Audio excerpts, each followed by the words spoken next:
nabi yang kalau kata kita tuh nabi yang pemain basket Apa tuh? tinggi. Oh, Bener kan ya? besok. Kebanyakan pemain basket itu pasti anak orang-orang tinggi-tinggi tuh. Nah, nabi pemain basket, nabi siapa itu? Habisnya? Maksudnya nabi tinggi. Oh, nggak tahu gua. Nabi yang tinggi apa nabi basket itu nabi yang pertama kali. Nabi yang pertama. Nabi Adam. Main basket. Bukan. Oh, Maksudnya gue ibaratnya kayak Oh, orang basket, beranalogi, nabi yang tinggi. iya. Nah, jadi Nabi Adam dia termasuk nabi yang tinggi. Kalau di hadisnya itu Nabi Adam tingginya sekitar 80 hasta. Dan hasta. Iya, 80 hasta. Kalau dihitung per Meter kilogram, per kilometer. oh, Kilogram berat. Nah, 80 hasta dan ukuran satu hasta itu setengah meter kurang lebih. Setengah meter. Berarti per meternya berapa tuh? kita nggak lagi jualan kan ya? Berarti kalau 80 hasta dan hitungan satu hasta aja itu setengah meter, kurang lebih beliau 40 meter. Kebayang nggak tuh? Wow. Kebayang nggak tuh Nabi Adam 40 banget, meter guys. kan? Jadi makanya nggak bisa disatukan antara umat yang sekarang dengan umat yang dulu. Misalkan umat yang sekarang nih, kita nih umat Nabi Muhammad SAW disandingkan dengan Nabi Adam. Sholat pas lagi sholat berjamaah ya ibaratnya.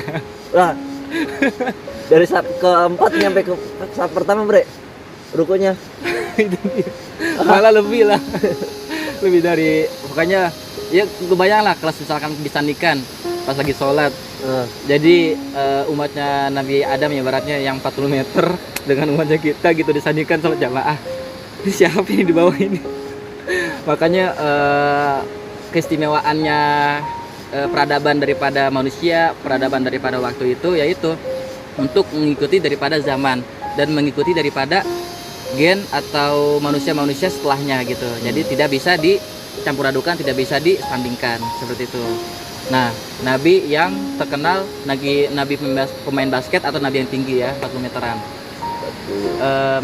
Terus ada lagi nih, nabi yang beliau itu sangat bijaksana. Saking bijaksananya, beliau bisa mengatur dua alam. Dua alam. Amfibi hidup dua alam. Oh, beda. Ya, gue kan nggak tahu nih. Amfibi dua alam ya, hidup dua alam. Kalau dia bisa mengatur atau bisa menguasai kehidupan dua alam. Alam manusia, alam jin. Nabi siapa itu? Nabi Sulaiman. Oh, yang pernah cerita dengar bisa nyuruh bukan nyuruh apa, bisa ngobrol dengan binatang. Betul. Bukan nyuruh, tapi dia bicara dengan binatang, terus kayak semut juga gitu.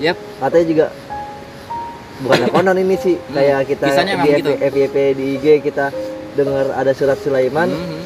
Kan kadang suka banyak tuh guys, kalau di rumah-rumah di dinding atau di lantai gitu ya kan, banyak semut. Jadi terus kita taruh atau kita bacain Nabi Sulaiman dengan sopan bicara, terus habis itu baca doa atau apa gitu kan. Iya, ada sepenggalan daripada ucapan dari Nabi Sulaiman dan itu ada di ayat Al-Qur'an. Nah, itu sunnahnya atau itu jatuhnya kayak kita kayak mengamalkan ayat Al-Qur'an. Kalau kita sedang mengamalkan ayat Al-Qur'an berarti kita mengikuti sunnah daripada beliau. Nah, berarti kita mengikuti sunnah daripada Nabi Sulaiman. Nah, yang buat maksudnya dari si semutnya itu maksudnya biar Mesir pakai ayat itu? Walau alam sih. Jadi itu memang ya kembali lagi ke kita yang masing-masing. Kan kita sama-sama makhluk hidup nih. Dan jangan sampai kita menyakitkan atau menyakiti sesama makhluk hidup. Nah, kalaupun memang kita masih bisa melakukan atau masih bisa dengan cara kita membaca doa atau dengan cara kita ingin membaca isyarat atau segala macam, ya udah kita lakukan. Kalaupun memang kita bisa dan kalaupun memang kita tidak bisa dan di situ kita jatuhnya kayak darurat, ya udah akhirnya kita kayak ngusir semut itu pakai sapu. Itu kalau darurat ya. Karena memang kan kita niatnya bukan untuk menyakiti si semut, tapi karena untuk entah mungkin kita lupa atau apa gitu kan, akhirnya semut itu mengganggu kita, akhirnya kita kayak nggak senang, akhirnya nyapu semut itu aja, air bersih. Nah, itu kalau yang darurat. Kalau memang kita sama sekali tidak bisa dengan ucapan atau kita pengen berdoa dengan si semut itu. Tapi ntar jatuhnya kalau kita ngobrol atau kita baca doa untuk si semut, ternyata kayak orang gila dong, Kak. Iya betul. Ngelihat orang yang nggak tahu ya. Iya. Lu ngomong sama semut, ngapain lo? Orang gila lo. Gitu Orang kan. awam. Oke, jadi nabi yang bijaksana itu yaitu Nabi Sulaiman. Pun dia bisa menguasai daripada jin. Bahkan jin-jin yang ada di seluruh dunia dan kekayaan Nabi Sulaiman pun dia hampir setengah daripada seisi dunia, kekayaan Nabi Sulaiman tuh. Masya Allah, tabarakallah. Setengah daripada dunia dikuasai oleh beliau. Alhamdulillah. Saking kayanya tuh Nabi Sulaiman, saking bijaksananya juga. Paling gue nanya nih. Alhamdulillah. Boleh nggak? Gak apa-apa. Kalau nggak boleh gue balik nih. Balik Gi. Jembatan mana? Kamu gua pinjam motor. Itu ada buat sandingannya lagi nggak selain dari Nabi Sulaiman? Kalau untuk sandingannya pasti di atas awan pasti ada awan ya. Dan sandingannya itu gua nggak paham, nggak tahu siapa. Tapi yang tergolong familiarnya itu ya Nabi Sulaiman. Redaksi daripada hadis tersebut bukan, gua pernah baca. Jadi Nabi Sulaiman itu kekayaannya hampir setengah sisi dunia. Maaf, seisi bumi. Kalau Korun pun sama. Kan? Korun sama kaya juga. Tapi kan masanya beda nih. Pas ketika Nabi Sulaiman dengan Korun, maaf. Korun itu jadi saudaranya Nabi Musa. Beda dia masanya tuh. Antara jarak Nabi Sulaiman dengan Nabi Musa. Jadi nggak bisa disamakan. Nah dari situ kenapa nggak disandingkan? Banyak hikmah-hikmahnya. Kan kalau Nabi Sulaiman dia terkenal bijaksana, nggak angkuh, nggak sombong ya. Nggak seperti Korun. Nah kalau Korun, perbedaan daripada Nabi Sulaiman, Korun ini dia malah angkuh, sombong. Akhirnya karena kesombongannya itulah, akhirnya Allah murka dan Allah beri azab dia sebagai harta-hartanya itu benar-benar ditimbun. Blok kayak benar-benar dilahap oleh tanah. Seketika di situ juga. Akhirnya sampai sekarang terkenal dengan harta karun. Asal kata dari situ, Korun namanya kan. Iya. Tapi kan orang kita bilangnya harta karun. Gitu. Nabi Sulaiman juga beliau bijaksana karena beliau juga raja. Yang mana pertengahan di Al-Qur'an yaitu di juz 15 menerangkan bahwa Nabi Sulaiman itu dia mempunyai kerajaan yang mana kerajaannya itu pas ketika kita masuk ke dalam singgasananya, jadi keramiknya itu benar-benar keramik dari kaca, dan di bawah keramik itu atau kaca tersebut ada ikan-ikan, semua jenis ikan ada di situ. Masya Allah. Jadi kalau disandingkan daripada mungkin orang-orang yang kaya di Indonesia lah khususnya ya, itu masih nggak ada apa-apanya sama Nabi Sulaiman. Dan kalau kata gue pernah dengar ulama, kalau misalnya Anda kaya terus Anda mau sombong dengan jumawa harta Anda, mohon maaf, Anda telat. Sebelum Anda bisa jumawa, orang-orang dahulu udah pernah merasakannya seperti Korun. Betul. Jadi kalau orang kaya zaman sekarang dia sombong, malah kita yang ibaratnya nggak punya apa-apa telat loh. Iya, salah ngomong kayak gitu loh. Lagi juga sekarang kalau misalnya kita sombong nggak ada buat bermanfaat bagi nggak ada kita, manfaatnya ya kan? Nggak ada manfaatnya, malah itu jadi kayak semakin dengki kita. Betul. Sombong semakin tinggi hati. Dan nggak ada buat banyak orang suka ke kita. Nah, apalagi kayak misalnya kita mau buka usaha, kita sombong, mana mau orang mau buat datang ke kita? Nggak, sulit. Jadi kayak nama kita udah dicap jelek lah. Nah terus itu Nabi Sulaiman. Ada Nabi yang mungkin kebanyakan kita mungkin tahu nih ya, Nabi yang terkenal dengan handsome-nya. Nabi yang terkenal dengan gantengnya. Nggak dengar? Nabi siapa itu? Nabi Muhammad. Nabi Muhammad, beliau juga pasti ganteng dong. Dan Allah nggak semata-mata memilih Nabi dan Rasul itu bukan hanya dilihat dari karakternya, tapi juga dilihat dari fisiknya. Dan yang di sini yang gue maksud, Nabi yang dikisahkan gantengnya itu Nabi Yusuf. Oh, gue sebelum lu mau bawa ke cerita lu, dari kisah lu ini, gue mau nanya ke lu. Tapi emang bener ya ketika kita sebelum anak lahir atau anak udah kelihatan USG nih cowok,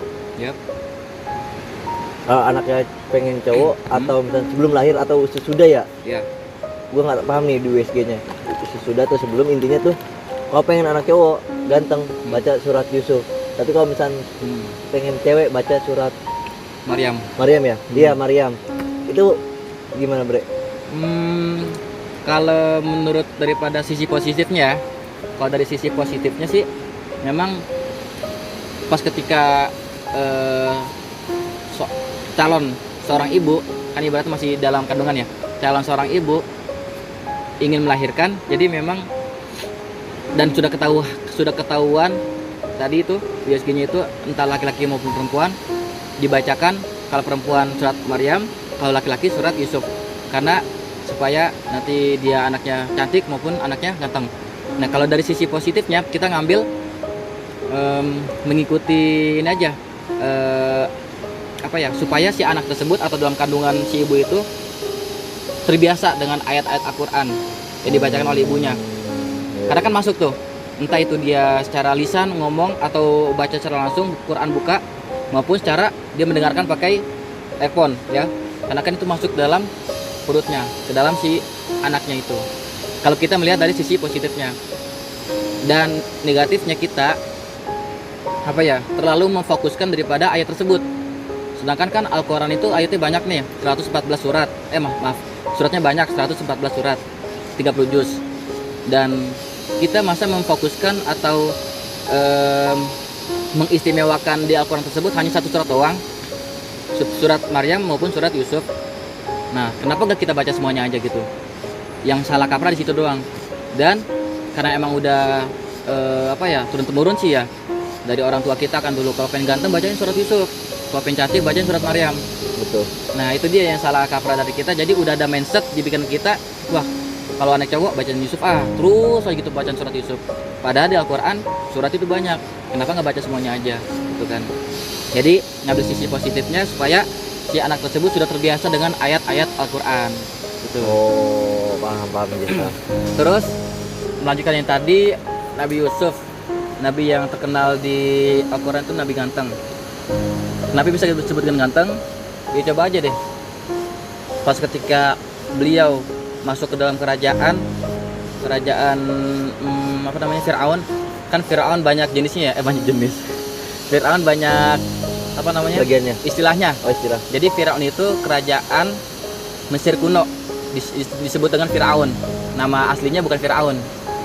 Nah jadi ada raja Firaun pas ketika Nabi Yusuf, maksudnya di Mesir. Ada kerajaan Firaun pas ketika Nabi Musa. Nah jadi pokoknya Firaun itu sebutan daripada raja di Mesir. Kalau yang di museumin terus kita mau masuk museumnya itu bau banget. Ya. Terus sampai ditutupin pakai batu yang gede. Itu apa tuh bre? Itu Firaunnya Nabi Musa. Diabadikan di Al-Quran dan benar-benar kayak mayat itu diabadikan. Jadi ini loh tanda-tanda pas ketika dia itu mengingkari daripada yang telah Allah perintahkan. Nah jadi ini akibatnya, ini azabnya. Nah itu maka disebutkan dengan diabadikan di dalam Al-Quran seperti itu. Jadi maksudnya sebenarnya ini Firaun itu banyak jenisnya dan sikap atau sifatnya atau gimana maksudnya? Gua masih kurang kayak yang belum lama ini kan meninggal Ratu Elizabeth. Oh. Nah, Ratu Elizabeth yang keberapa gitu kan. Itu namanya bukan Elizabeth, nama aslinya, tapi itu gelar. Nah, Firaun ini gelar. Oh, gelar. Gelar raja atau panggilan di Mesir itu. Jadi raja Firaun itu segala macam. Iya Kak. Keren gua turun menurun atau misal dari masih keluarganya dibuat nama kayak gitu. Nama kayak gitu. Enggak. Jadi kayak gelar gitu. Supaya orang lebih mudah mengenal dan ya jadi orang mandang si itu jadi kayak masih ada keturunan dan silsilah-silsilahnya gitulah. Nah terus pas ketika Nabi Yusuf datang ke kerajaan Firaun, dan posisi waktu itu memang banyak dayang-dayangnya Firaun sedang ngupas buah. Bukan bawang. Banyak redaksi bilang sih ada yang bawang, ada yang buah, pokoknya lagi ngupas lah. Terus pas ketika Nabi Yusuf masuk ke dalam ruangan tersebut, yang lagi asik-asik ngupas itu spontan dia ngelihat uhuy. Nggak pakai uhuy. Sekarang kan yang spontan uhuy. Iya, terus nggak pakai uhuy. Oh, terus jadi dia sekilas lah. Sekilas apa? Sekilas info. Salah gue nuju dah. Pokoknya pas ketika Nabi Yusuf lewat, langsung ngeliat tuh. Dayang-dayang langsung ngeliat Nabi Yusuf dan gimana ya? Bener-bener ngeliat, udah kayak bener-bener panah, nggak molek sekalipun, ngeliatin aja tuh jebret ya. Nah bahkan sampai dia nggak sadar kalau tangannya itu sedang dikupas. Oh, nggak kerasa gitu loh. Iya. Jadi pas ketika ngupas itu buah, akhirnya tangan itu kekupas tangannya karena dia melihat Nabi Yusuf lewat karena melihat daripada gantengannya rupawannya. Ya itu saking gantengnya Nabi Yusuf tuh. Nah, lagi giliran gue kemarin lewat ke gang sama emak-emak, lalu mau ngapain tong lihat sini jalan buntu, kata dia gitu. Boro-boro ke kupas tangan mah. Kalau mau kayak gitu, berarti lu cobain jarum pentul kasih ke cewek. Gitu. Coba deh, kamu tusuk jari kamu, sakit nggak? Yes. Aduh sakit, kenapa emang? Oh yaudah berarti gue nggak ganteng dong. Gitu kan ibaratnya gitu, contohnya begitu. Siap. Kalau kita pengen nyobain seganteng apa sih kita gitu. Kalaupun emang dia masih merasa kesakit, berarti kita nggak ganteng. Enggak, kita deketin aja, terus kita tinggalin. Dia lama-lama kecewa kagak sama kita. Kalau misalnya dia kecewa, berarti kita ganteng. Bisa kayak gitu. Tergantung kita ngedeketin itu dengan maksud apa. Oke, itu Nabi Yusuf ya. Nabi Yusuf yang terkenal dengan gantengnya. Dan ada cewek yang perempuannya nih. Kan kalau Nabi Yusuf dia terkenal dengan gantengnya, ada perempuan yang terkenal dengan cantiknya. Berarti kalau cewek dia bukan nabi dong? Bukan. Karena kalau nabi itu nabi itu sudah pasti mereka itu laki-laki dan tidak ada perempuan. Nah di sini perempuan dikisahkan, si perempuan ini cantik, yaitu istrinya Nabi Ibrahim. Kan Nabi Ibrahim ada 2 istri tuh, Siti Hajar dan Siti Sarah. Dan terkenal cantiknya itu Siti Sarah. Bahkan kalau orang yang menyentuh dengan Siti Sarah, orang itu setruk. Nyentuh aja setruk. Dengan maksud? Nah, jadi ada kisah pas ketika Nabi Ibrahim dan Siti Sarah ini lagi traveling bahasanya ya, lagi jalan-jalan nih.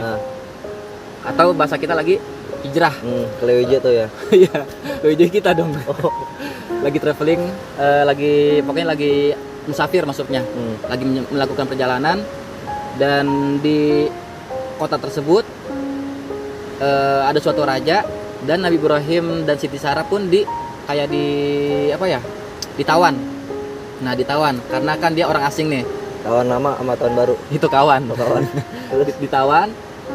Nah, jadi pas ketika ditawan, si raja ini nanya ke Ibrahim, wahai musafir, maksudnya wahai pendatang. Dia nanya langsung ke istrinya karena ngelihat dari Rupawati ya kalau perempuan. Rupawati. Jadi melihat daripada si istrinya ini cakep bener, cantik bener kan. Dia makan nanya si raja ini ke Nabi Ibrahim. Beautiful and the beer ya. Beautiful and the beer. Bukan bir mah beruang bre lu. Apa? Lu kagak lempengin, kan gue bercanda tadi mah. Lupa gue kasih fokusnya nih. Beautiful and the face sudah. Beautiful dan wajahnya. Cantik dan wajahnya. Cantik, rupawan dan wajahnya. Pokoknya terkesima raja itu dengan Siti Sarah. Nanya ke Nabi Ibrahim. Wahai Ibrahim, ini siapanya kamu? Nah, dia nanya tuh. Ibrahim jawab, gebetan. Bukan. Ini saudara saya. Maksud Nabi Ibrahim kenapa jawabannya seperti itu? Saudara yang dimaksud itu bukan saudara sependarahan atau keluarga dari satu bapak atau satu ibu, bukan, tapi saudara seiman. Nah, supaya takut menghindari daripada kata talak, menghindari daripada kata cerai. Karena kan posisinya Siti Sarah dengan Nabi Ibrahim suami istri. Nah, jadi maksud Nabi Ibrahim ini saudaraku. Saudara dalam maksud lain, bukan maksud saudarahan ya, bukan. Oh gitu, supaya menghindari daripada hal-hal yang tidak diinginkan sama Nabi Ibrahim. Oh gitu, yaudah. Akhirnya pas ketika tahu bahwa Siti Sarah ini saudaranya Nabi Ibrahim, yaudah berarti Nabi Ibrahim karena tertarik dengan Siti Sarah karena cantiknya, dia juga tertarik dengan saudaranya dong, atau kakaknya yaitu Nabi Ibrahim. Akhirnya dia ditampung di kerajaan tersebut. Sono di kepulauan yang nyebrang Pulau Jawa. Pulau Seribu. Iya, yang makan tempe, bukan itu tadi. Palembang. Oh, Palembang. Lampung. Iya itu. Lampung. Oh, beda. Terus? Beda, udah berubah katanya. Lampung. Nah terus pas udah ditampung, akhirnya segala macam kebutuhan Nabi Ibrahim dan Siti Sarah pun dipenuhi. Entah itu dari segi makannya, tempat tinggalnya, segala macam. Nah ada satu momen di mana rajanya ini genit dengan Siti Sarah. Gatel dah itu ya. Gatel. Jadi dia kayak nyuri waktu supaya ketemu sama Siti Sarah dan supaya bisa berdua-duaan dengan Siti Sarah. Tapi dari situ Allah udah tahu niatnya kan. Niat si raja tersebut. Jadi pas ketika si raja ini pengen nyentuh, pengen megang Siti Sarah, pas ketika dipegang jebret, kaku. Setruk. Tangannya. Iya. Jadi enggak seluruh badan. Dipegang setruk jebret ya. Bengong dia. Bunyi tuh langsung jebret gitu. Kagak bunyi jebret. Oh, Pegang setruk. Maksudnya benar-benar kaku. Setruk gitu. Itu lumayan berapa lama ya? Akhirnya Siti Sarah karena emang udah kesentuh, dia ngelapor sama Nabi Ibrahim.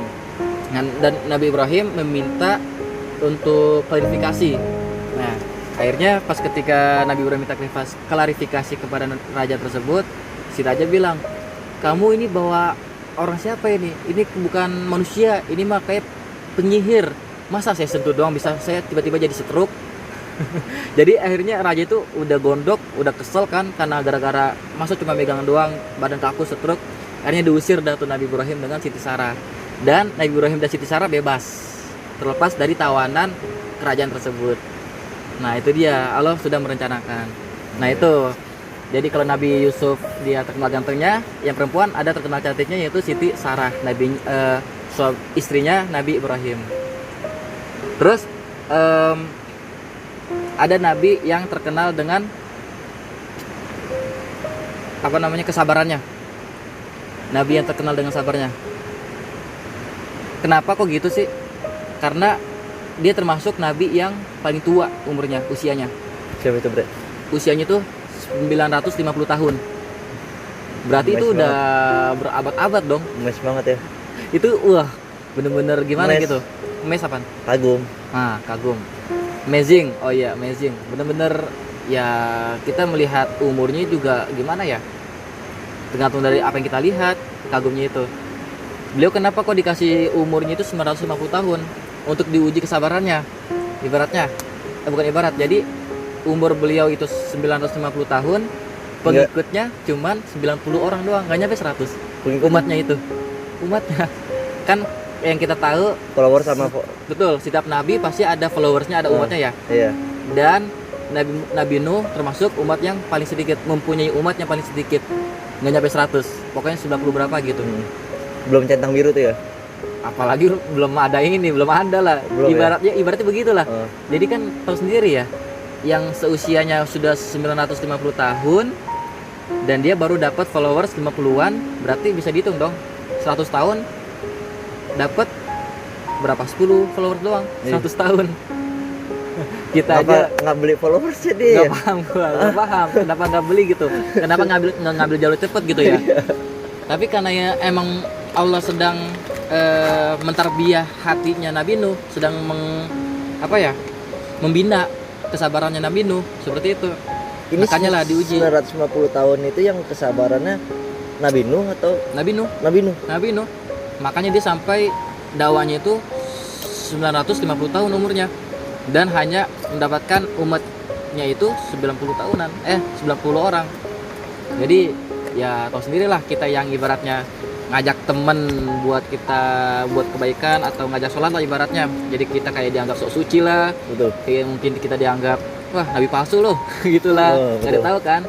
Nah jadi itu nggak jauh banget dibandingkan dengan Nabi Nuh yang 100 tahun cuma dapat 10 orang doang. Makanya beliau benar-benar diuji kesabarannya, itu Nabi Nuh.